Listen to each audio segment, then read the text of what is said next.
Assalamualaikum warahmatullahi wabarakatuh. Selamat pagi dan salam sejahtera.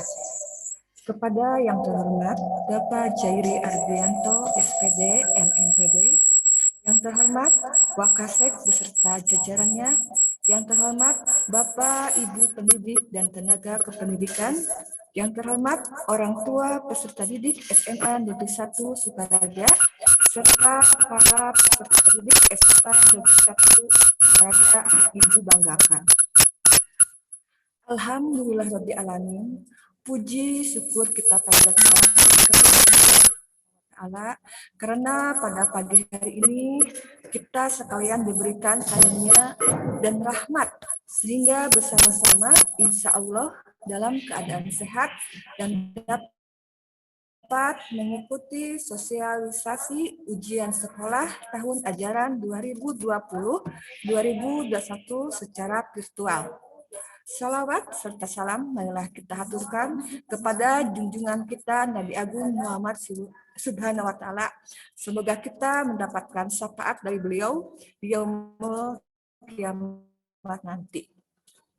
Dalam mengawali kegiatan ini, agar diberi kelancaran dan kemudahan, marilah bersama-sama kita membuka kegiatan ini dengan mengucapkan basmalah.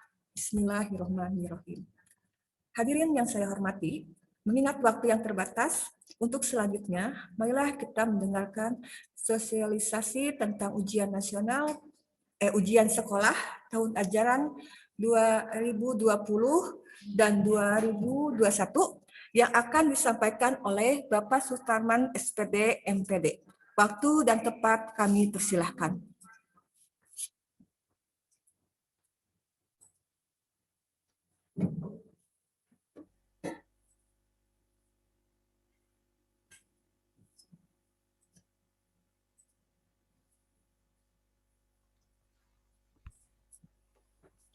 Bismillahirrahmanirrahim.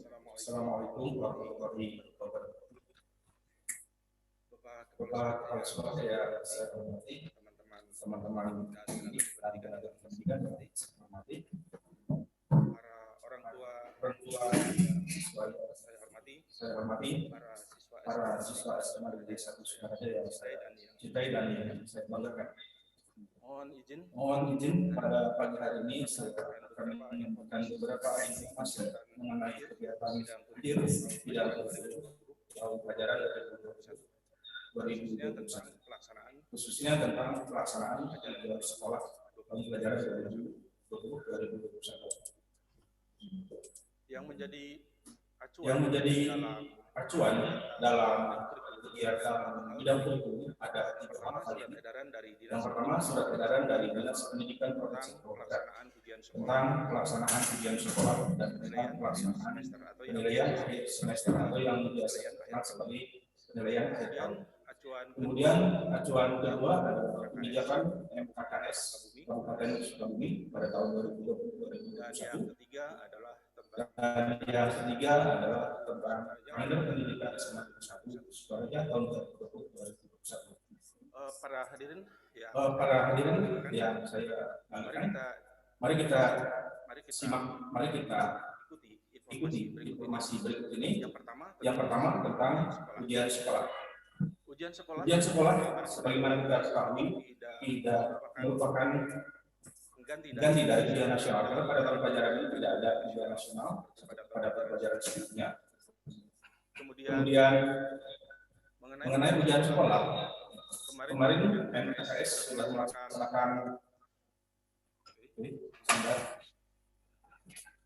kemarin sudah melaksanakan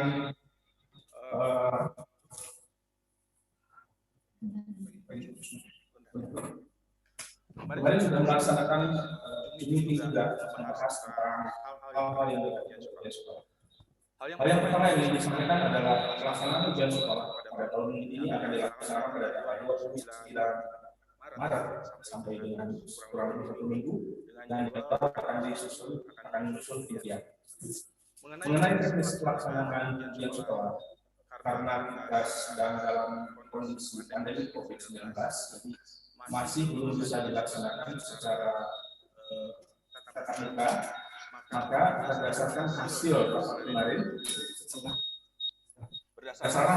kemarin dari MTKS, seluruh penyusunan nasional, seluruh pemeriksaan dan seluruh pelaksanaan diserahkan sepenuhnya kepada pihak kepala sekolah.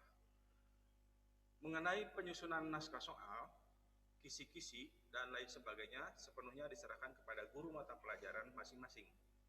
Adapun peranan MGMP dalam hal ini adalah sebagai fasilitator dalam melakukan cek validitas, kemudian cek analisis kualitatif.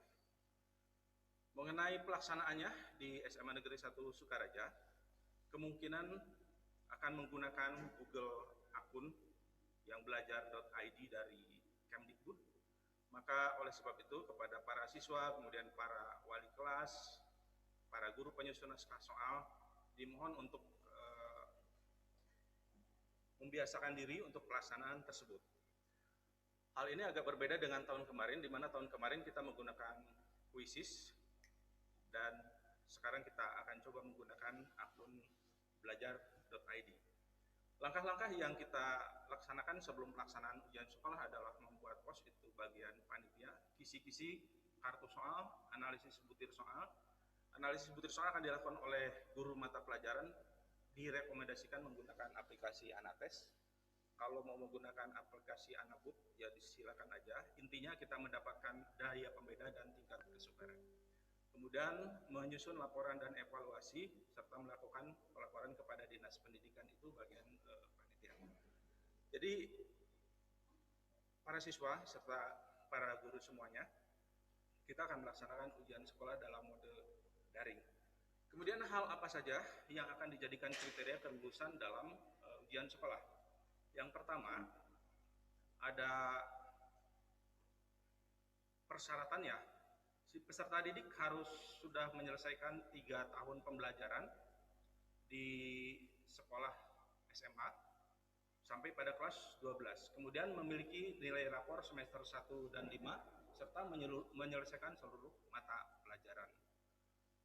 Selain itu, pada pelaksanaannya nanti akan dilaksanakan pada tanggal 29 Maret sampai 9 April. Ini tadi yang sudah saya sampaikan, penilaian meliputi rekap nilai rapor semester 1 sampai semester 5, kemudian portofolio, kemudian penugasan, dan ujian secara daring atau dalam jaringan, atau yang sering kita kenal sebagai ujian online. Mengenai ujian portofolio, kepada teman-teman pendidik dan kepada para siswa, itu penilaian yang berdurasi jangka panjang sebenarnya. Jadi kalau misalkan sudah dicicil dari awal semester atau dari awal tahun pelajaran, maka akan bisa digunakan sebagai penilaian portofolio. Di sana ada bermacam pilihan, ada berbasis digital, ada berbasis paper.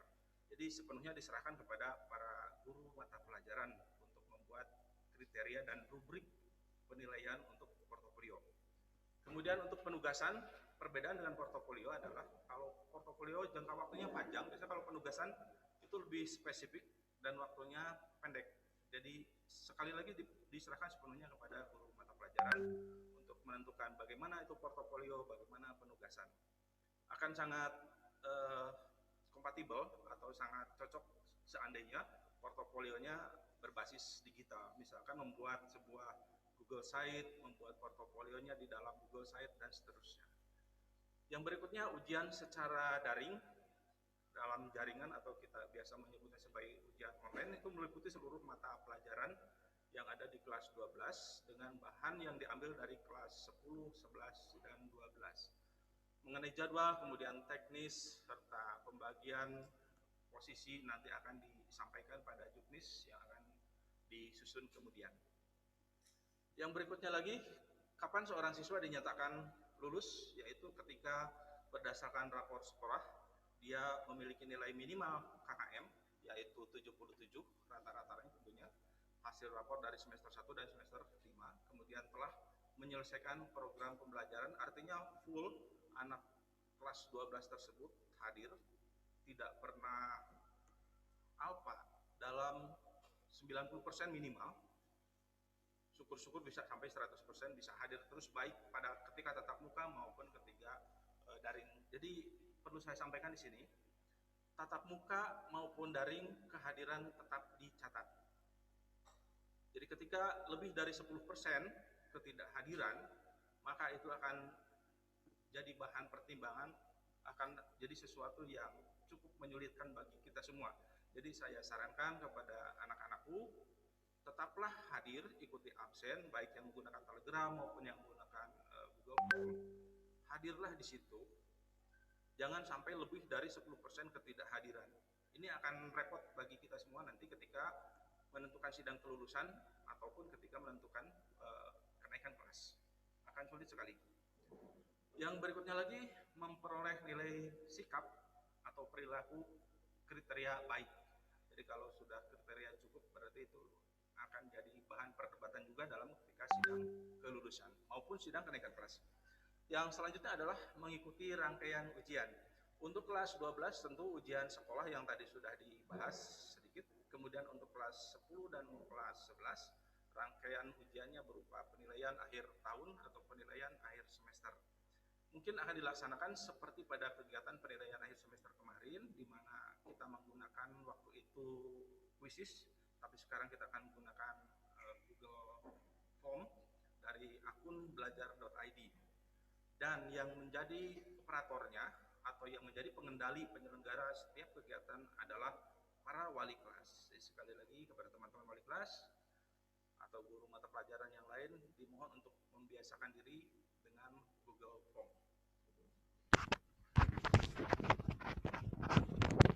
Yang berikutnya, teman-teman semua, setelah pelaksanaan ujian sekolah, kita akan mengadakan sidang, dan tentu saja pada sidang tersebut akan diputuskan apakah siswa lulus atau tidak berdasarkan kriteria yang tadi disampaikan. Harapan kami, anak-anakku bisa memahami kriteria tersebut dan bisa memenuhinya semuanya, terutama ketika guru memberikan penugasan-penugasan. Itu suatu hal yang bagian ujung, bagian yang paling penting untuk menentukan kelulusan kalian semua.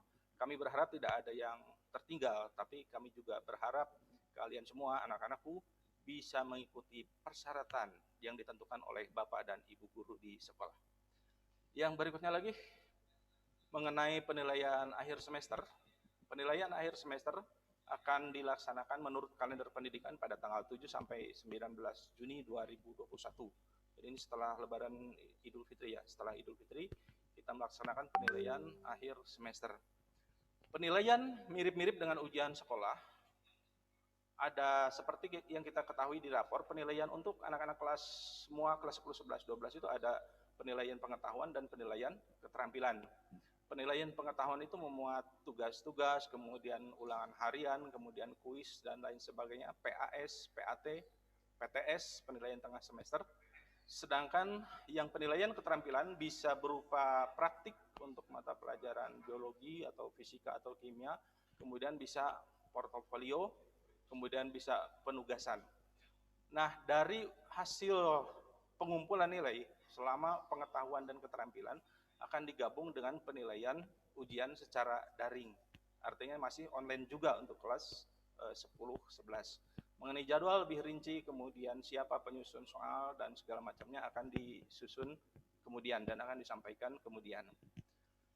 Tetapi kita akan menggunakan akun belajar ID kepada siswa, sekali lagi kepada siswa, kepada teman-teman yang belum membiasakan diri menggunakan akun belajar.id, mohon dibiasakan.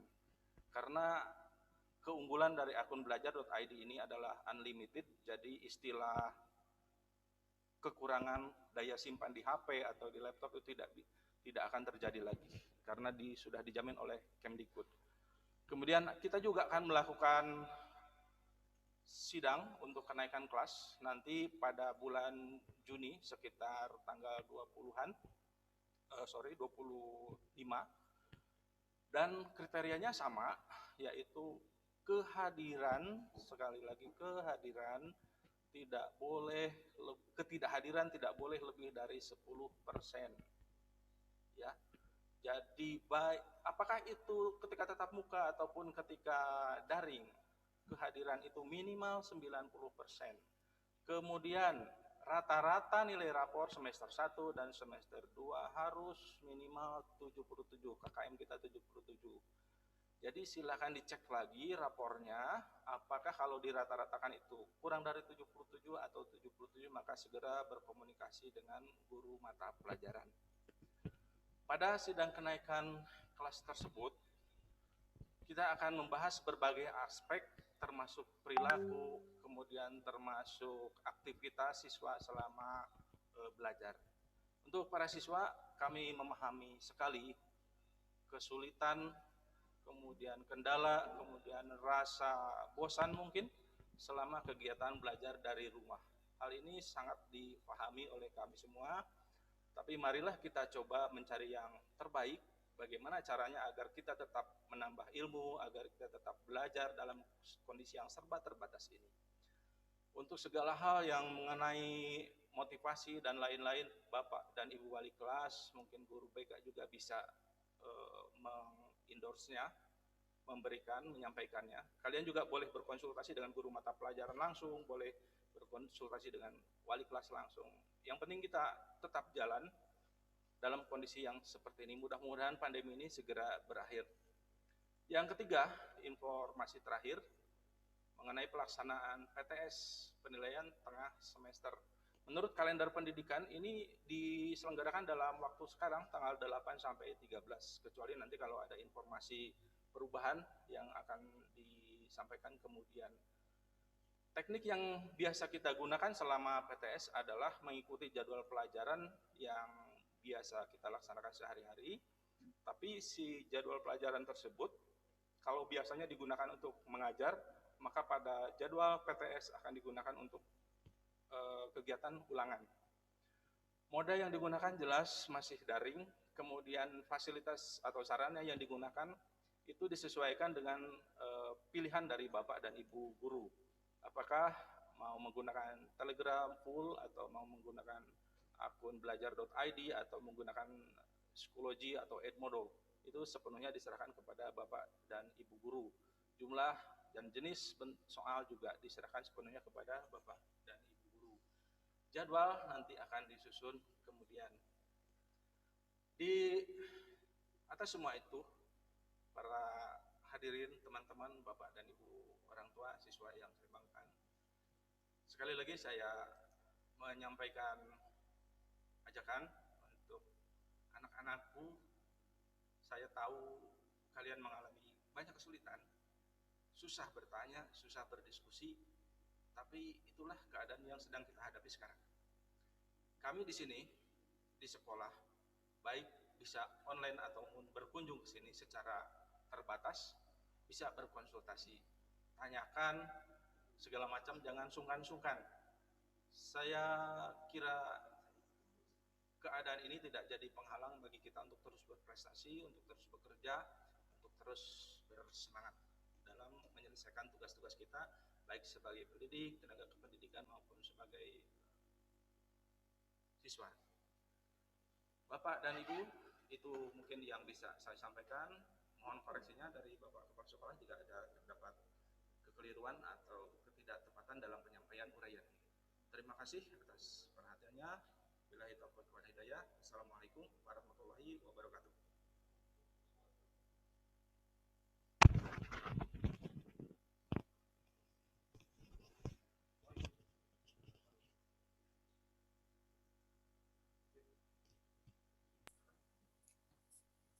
Demikian sosialisasi ujian sekolah tahun ajaran 2020-2021 yang dapat kami sampaikan. Semoga serangkaian kegiatan bidang kurikulum di akhir tahun ajaran 2020-2021 dapat berjalan secara lancar. Saya selaku moderator memohon maaf apabila banyak kesalahan dalam membawakan acara ini. Sebelumnya saya akan menyampaikan sebuah pantun. Beruang kutub namanya David, lincah menari si burung puyuh. Semoga peserta didik tahun COVID menjadi generasi yang sangat tangguh. Jalan-jalan ke kota hujan, kota Bogor penuh kisah. Biarpun belajar berjauhan, insya Allah menuai berkah. Jangan lupa di like dan subscribe ke channel YouTube SMA Negeri 1 Sukaraja. Wabillahi taufiq wal hidayah. Wassalamualaikum warahmatullahi wabarakatuh.